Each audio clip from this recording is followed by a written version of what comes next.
My wife accidentally called me by her ex's name in bed and said, "It happens." The next day, I accidentally hired a moving company to transfer all her belongings to his address. I texted her back, "It happens." And then, original post. I, 38 male, have been married to Rebecca, 35, for 6 years. Together for 9 total. Last Tuesday night changed everything.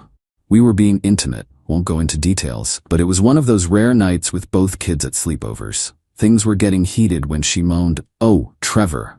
Trevor, her ex-boyfriend, the one who meant nothing and was ancient history. Everything stopped. I pulled away, staring at her in the dim light. She realized immediately what she'd said. Her eyes went wide. I didn't. You just called me Trevor." She sat up, pulling the sheet around herself. "It was a slip. It happens. People say the wrong name sometimes. In bed? During that? You're overreacting. It doesn't mean anything." "Doesn't mean anything? You were thinking about him while we were." She actually rolled her eyes. "Oh please, like you've never thought about an ex." "I've never called you by her name." "Well, good for you. Want a medal? It was an accident. It happens. Get over it." The casualness. The dismissiveness. Like I was being ridiculous for being upset that my wife called out another man's name during our most intimate moment. Get over it? Yes. God, you're so sensitive. It's just a name. It slipped out. Trevor and I were together for 5 years. Sometimes muscle memory kicks in. Muscle memory? Muscle memory? You know what I mean. We're married, we have kids, our life is here. Stop making this into something it's not. She turned over and went to sleep. Just like that. Like she hadn't just destroyed something fundamental. I lay there until 4 a.m., thinking about how she said his name with such familiarity, about how quickly she dismissed my feelings, about "it happens." At 5 a.m., I made a decision. If calling out your ex's name during intimacy is just something that happens, then I guess other things can just happen too. I waited until she left for work at 8:30 a.m. Then I made some calls. First call? Armstrong Moving Company. "Hi, I need to schedule an urgent move, today if possible, full packing service." Second call, my buddy Keith, who's a locksmith. "Can you swing by this afternoon, need the locks changed." Third call, Trevor's workplace. Yeah, I knew where he worked. Small town. "Hi, could I verify an address for a delivery?" By noon, the movers were at my house. Professional crew, 4 guys. I'd marked everything that was hers with sticky notes. Her clothes, her books, her grandmother's china she was so proud of, her exercise equipment, her home office setup, everything. "Where's it all going?" the crew chief asked. I handed him Trevor's address. "Right here. Tell them Rebecca's things are being returned to the correct name," she calls out. The movers didn't ask questions. They don't get paid to judge. 6 hours later, everything of hers was gone. The house looked strange, half empty but somehow cleaner. Keith changed the locks around 3 p.m. At 5:47 p.m. my phone exploded. Rebecca calling. I let it go to voicemail. Text. "Where is my stuff?" Another. "What did you do?" Another. "The neighbors saw moving trucks." I waited until 6 p.m. then texted back. "Your things were accidentally delivered to Trevor's address. It happens." My phone immediately rang. I answered. "What the hell is wrong with you?" "Language, Rebecca. The kids might hear you." "They were at my mom's. I'd arranged that earlier." "You moved my stuff to my ex-boyfriend's house? Are you insane?" "It was an accident. Sometimes wrong addresses happen. Muscle memory from writing addresses, you know?" "This isn't funny." "Neither was last night." "You can't just throw me out. This is my house too." "I'm not throwing you out. Your belongings just accidentally went to the wrong address. These things happen. You said so yourself." "I'm coming home right now and you better let me in." Door's always been open to my wife. "Not sure who you are though. Last night you seemed confused about who I was." She hung up. 20 minutes later she was at the door. "The key didn't work. Open this door." I opened it but stood in the doorway. "Can I help you?" "Let me in my house." "Sorry, Rebecca, but last night made it clear you're still hung up on Trevor. Figured you'd be more comfortable with him. Your stuff's already there." "You can't do this. We're married. I'll call the cops." "Please do. Explain to them how you called out your ex's name in bed, told me to get over it, and now you're upset that your belongings were delivered to his address."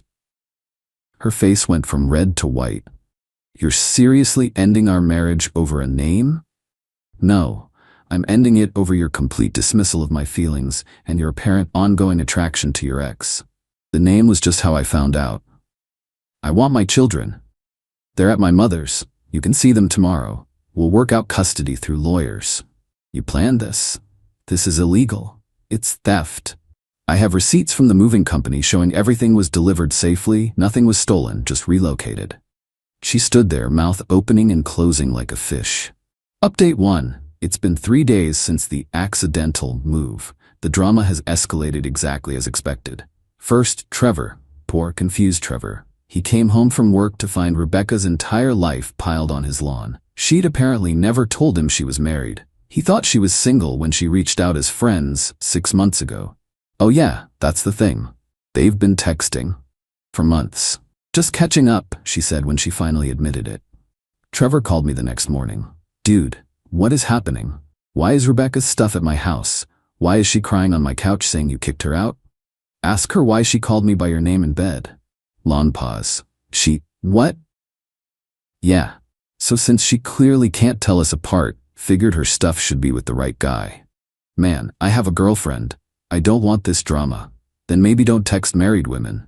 She said she was getting divorced. That was news to me. When did she say that? Like 3 months ago? Said you two were basically roommates, just staying together for the kids. I laughed. Actually laughed. We had sex twice last week, Trevor. Well, once and a half, I guess. The half was when she called me your name. He hung up. Rebecca's mom, Gloria, called next. This woman who hasn't worked a day in her life, married to husband number 3, had opinions. How dare you humiliate my daughter like this? She humiliated herself, Gloria. It was just a name. All men are so sensitive. Would your husband be cool with you calling him by your ex's name during sex? That's different. How? You've been married 6 years. You have children. You don't throw that away over a slip of the tongue. She's been texting him for 6 months, told him we were getting divorced, still think it was just a slip? Silence. Then, you're lying. Ask her.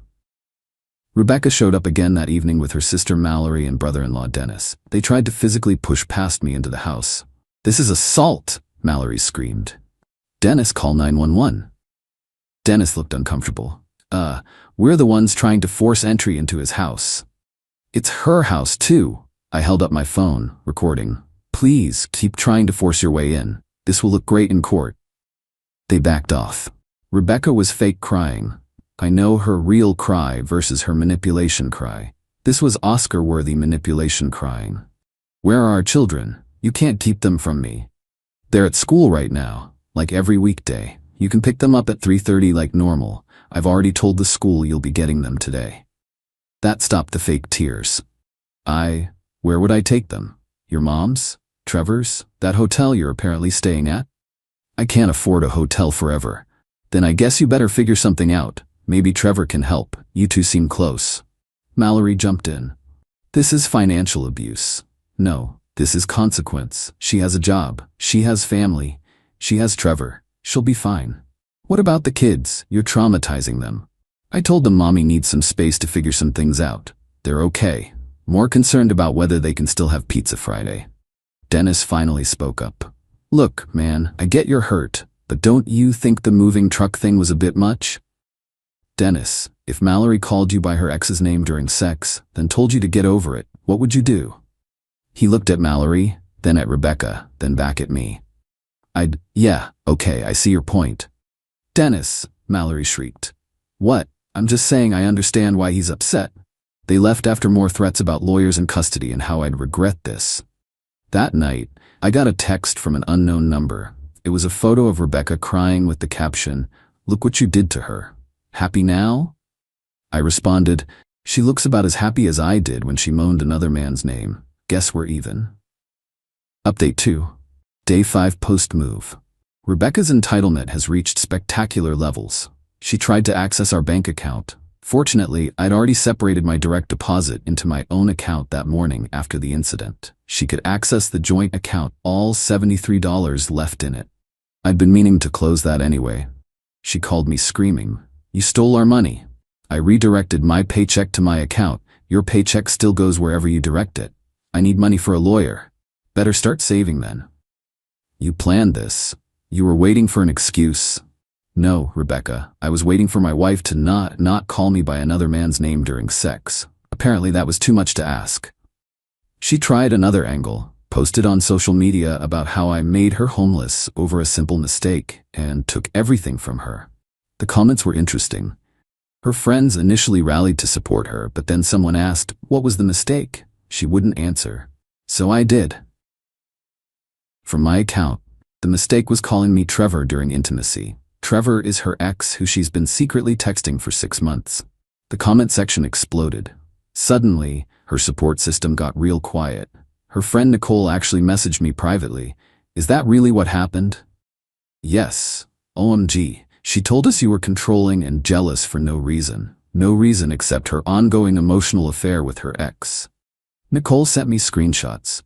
Rebecca had been in their group chat for months complaining about me, how I was boring, how I didn't appreciate her, how Trevor really understood her. But here's the kicker. She'd been planning to leave me anyway.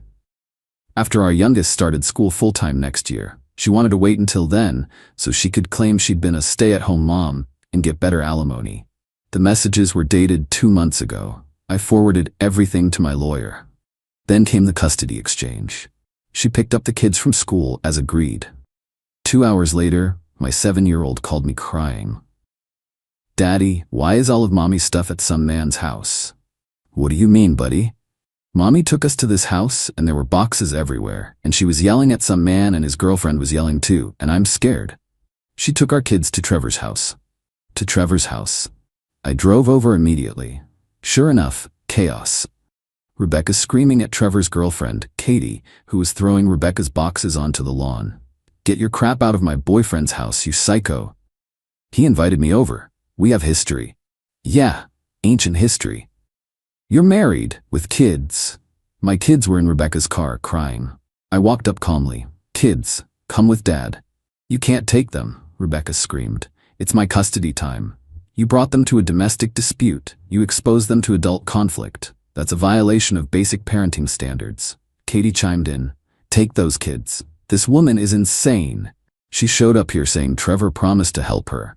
He's been hiding in the bathroom for 20 minutes. I got the kids in my car. Rebecca tried to stop me, actually grabbed my arm. Touch me again, and I call the cops, I said quietly.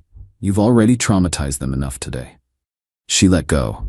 As I drove away, I saw Trevor finally emerge, looking like a man who just realized he'd stuck his hand in a beehive. That night, after the kids were asleep, my lawyer called. The screenshots you sent are gold. She's been planning abandonment. The fact she exposed the kids to that scene today? Document everything. This is going to be a very short divorce. Update 3, Week 2. Rebecca went nuclear. First, she tried to get me fired. Called my boss claiming I was emotionally unstable and a danger to the workplace. My boss, Frank, called me into his office. Jake, I got a weird call from your wife?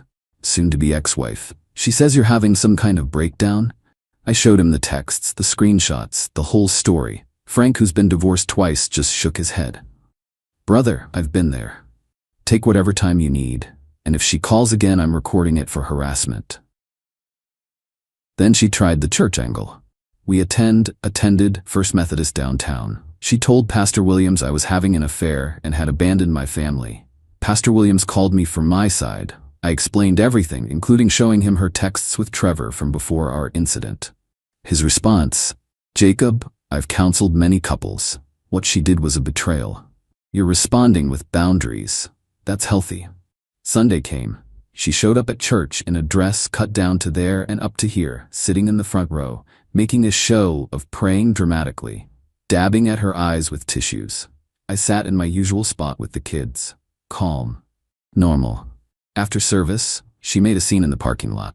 How can you sit in God's house after what you've done to our family? Rebecca, you called out another man's name in our marital bed. Let's not discuss sin in the church parking lot. Several people heard that. The gossip mill started instantly, but the real escalation came Tuesday. I got home from work to find my garage spray painted. Asshole in bright red paint. Security camera caught everything. Rebecca at 2 a.m., hoodie on but clearly her, called the cops, filed a report. Vandalism, property damage. The officer looked at the footage. Sir, do you want to press charges? Yes. This is your wife? Estranged wife who's been having an emotional affair and called me by her ex's name during intimacy. The cop, a woman in her 40s, just said, "Press charges. My ex-husband pulled the same crap. The name thing, not the vandalism." Rebecca was arrested at work the next day, in front of all her colleagues. Her mugshot was in the online police blotter by evening. Her mom called screaming about humiliation and family disgrace. "Gloria, she spray-painted my garage. That's a crime. It's just paint. It's vandalism, and it's on camera. You drove her to this." No, she drove herself literally, in her Honda, at 2 a.m. It's all on video. Then came the flying monkeys. Her friends, cousins, random people she'd convinced I was the villain. "You're ruining her life over nothing. How can you do this to the mother of your children? Real men forgive." To every single one I sent the same response. "She called me Trevor during sex. She's been texting Trevor for 6 months. She vandalized my property. Actions have consequences."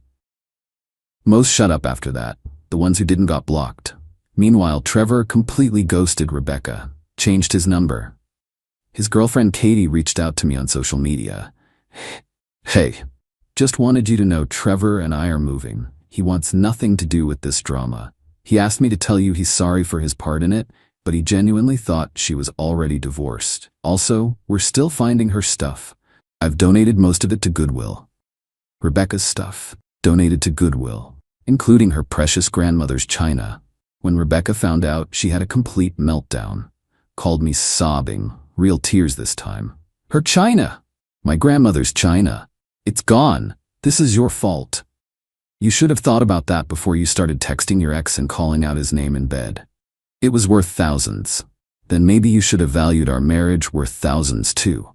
I hate you." "That's fine. Hate me from over there." Update 4 Week 3 brought the legal papers. Rebecca had hired Diane Morrison, no relation, known locally as the man-eater divorce attorney. First move was aggressive, demanding the house, full custody, alimony, child support, and emotional damages for the malicious eviction. My lawyer, Tom, actually laughed when he read it. "She vandalized your property, she's on record planning to leave you, and she brought your kids to a confrontation at her ex's house. This is posturing." We responded with our own filing. Adultery, emotional counts in our state, vandalism, child endangerment, and parental alienation attempts. Then came the emergency custody hearing. Rebecca showed up dressed like a librarian. Hair in a bun, conservative suit, minimal makeup. The devoted mother costume. I wore my usual court attire, khakis and a polo. Didn't need a costume, had facts. Her lawyer argued I'd made her homeless and was alienating the children from their mother. Tom stood up. "Your Honor, we have security footage of Mrs. Henderson spray painting obscenities on Mr. Henderson's garage. We have screenshots of her planning to abandon the marriage after securing better financial positioning. We have witness testimony that she brought the minor children to a volatile situation at her paramour's residence." The judge, an older woman who looked like she'd seen everything, reviewed the evidence. "Mrs. Henderson, did you call your husband by another man's name during intimate relations?" Rebecca turned red. "It was an accident."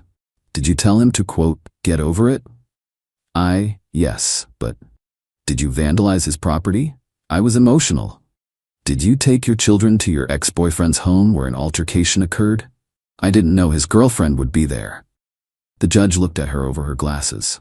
"Mrs. Henderson, you've demonstrated poor judgment, criminal behavior, and disregard for your children's well-being. Temporary primary custody is awarded to Mr. Henderson. You'll have supervised visitation until further evaluation." Rebecca exploded. "This is sexism. Mothers always get custody." He manipulated everything. "Mrs. Henderson, control yourself or I'll hold you in contempt." Diane tried damage control. "Your Honor, my client is under extreme stress. Stress she created. Next issue.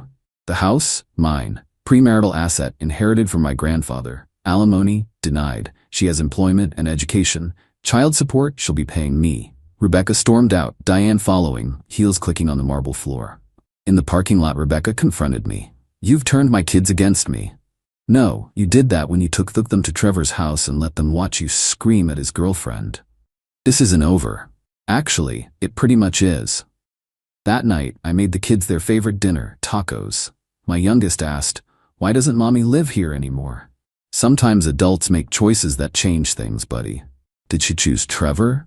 Kids hear everything. She chose to hurt Daddy's feelings and not apologize. That's mean. Yeah, buddy, it was.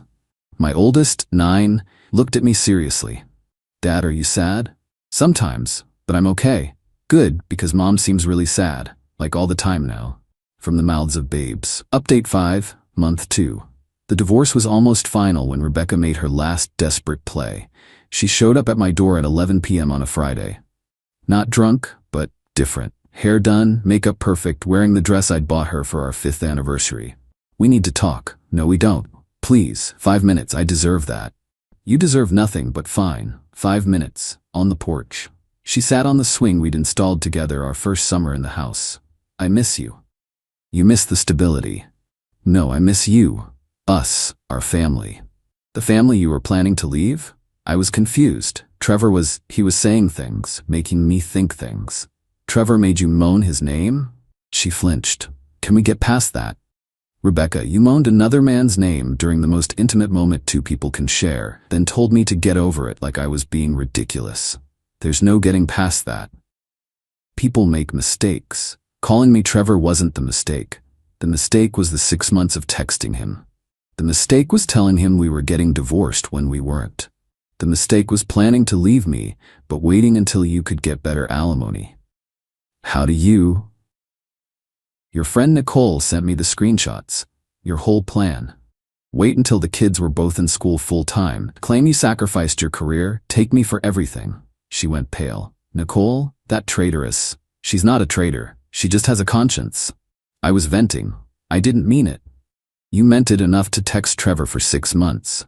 She started crying. Real tears. I ruined everything. Yes. Can't you forgive me? I can forgive you, from over there, while you're not my wife anymore. The kids need their mother. They have their mother every other weekend, supervised. That's not enough. Should have thought about that before you took them to Trevor's house to watch you fight with his girlfriend. She stood up, angry now. You're so cold, so calculating. You planned everything. No, Rebecca. You planned everything. I just responded better than you expected. I'll contest the divorce. I'll fight for the house that's been in my family for 3 generations, the house I inherited. Good luck. I'll tell everyone what you did. Tell them you called out your ex's name during sex and I moved your stuff to his house. See who takes your side. She played her last card. I'm pregnant. I laughed. Actually laughed. No, you're not. How do you know? Because we haven't had sex since you called me Trevor. That was 2 months ago. You're not showing, and you just had wine at dinner with your mom yesterday. Nicole sent me the photo from Instagram. Her face crumbled. How did I become the villain in this story? You became the villain when you chose to hurt me and expected me to just take it. She left. The divorce was finalized 2 weeks later. Final update. It's been 6 months since that night. Time for the final update. The divorce is done. Clean. Surgical. She got her clothes, what wasn't donated by Katie, her car, and her personal items. I got the house, primary custody, and child support. Rebecca lives in a 2-bedroom apartment across town. Works full-time now. Amazing how she suddenly didn't need to find herself when the bills came due. The kids have adjusted. They see her every other weekend, supervised by her mother Gloria, who still glares at me during exchanges, but has stopped the verbal attacks after I threatened a restraining order. Trevor moved to another state with Katie. Completely disappeared from social media. Mutual friends say he tells people about his psycho ex from years ago without mentioning the recent drama. Rebecca tried dating apps. Word got around though. Small town. Everyone knows she's the woman who moaned her ex's name in bed, then got her stuff moved to his house. Not a great dating profile. She reached out last week. Not to reconcile, but to ask if she could have the kids for Christmas morning. The court order says Christmas Eve until 6 p.m. I know, but it's Christmas. And? Jake, please don't do this. Do what? Follow the custody agreement you signed? Use the kids to hurt me. I'm not using anyone. I'm following the legal agreement. You know, the kind of agreement adults make and stick to. You're still so angry. No, I'm indifferent. There's a difference. And I am indifferent. She's just someone I used to know. Someone who shares DNA with my kids. The kids are thriving. My oldest made honor roll. My youngest lost his first tooth. Life moves on. I'm dating someone new. Andrea. Met her at a school function. She's a widow, has a daughter my oldest's age. We're taking it slow, very slow. She knows the whole story, and her first comment was, "Who the hell calls out their ex's name during sex and expects it to be okay?" Exactly. Rebecca found out about Andrea when she saw us at the grocery store. Later texted me, "Already replacing me?" "Replaced you the moment you said Trevor. Just took 6 months for the paperwork to catch up." She's not prettier than me. She knows my name. That puts her ahead already. No response to that. My lawyer Tom ran into Diane Morrison at court last month. She told him it was the fastest collapse of a divorce case she'd ever had. Your client played that perfectly. The moving truck was genius. Petty? I asked Tom when he told me. Effective, he said. She tried to minimize your feelings. You maximized her consequences. Last night, I was tucking in my youngest and he asked, "Dad, do you still love Mommy? I love that she gave me you and your sister." But not her? Not anymore, buddy. Because she said Trevor? Because she hurt my feelings and didn't care that she hurt them. Oh, that makes sense. Kids understand more than we give them credit for. This morning, I woke up to a text from an unknown number. Turned out to be Trevor's new number. "Jake, I know I'm the last person you want to hear from, but I wanted to apologize. I didn't know she was still married at first. When I found out, I should have stopped responding. I'm sorry for my part in this. You didn't deserve what happened." I texted back. Apology accepted. Good luck with Katie. Thanks. She's actually my fiancée now. The whole thing with Rebecca had made us realize what we had. So, my ex-wife's affair partner is getting married because dealing with her made him appreciate his girlfriend. There's some irony. Rebecca still tells people I overreacted. That I threw away our marriage over one little mistake. The people who matter know better. The kids are with me this Christmas morning. We'll have pancakes, open presents, and watch movies. Andrea and her daughter might stop by later. My parents are coming for dinner. It's a different life than I planned, but it's mine. And everyone in it knows my name. That's all that matters. Oh, and for those wondering, yes, the garage still has a faint outline where asshole was spray painted. I could have it properly repaired, but I keep it as a reminder. Not of anger or pain, but of the day I chose myself. The day I decided that when someone shows you who they are, someone who'll call you by another man's name, then tell you to get over it, you believe them, and you act accordingly. Even if acting accordingly means hiring a moving truck and having their shit delivered to Trevor's house. It happens.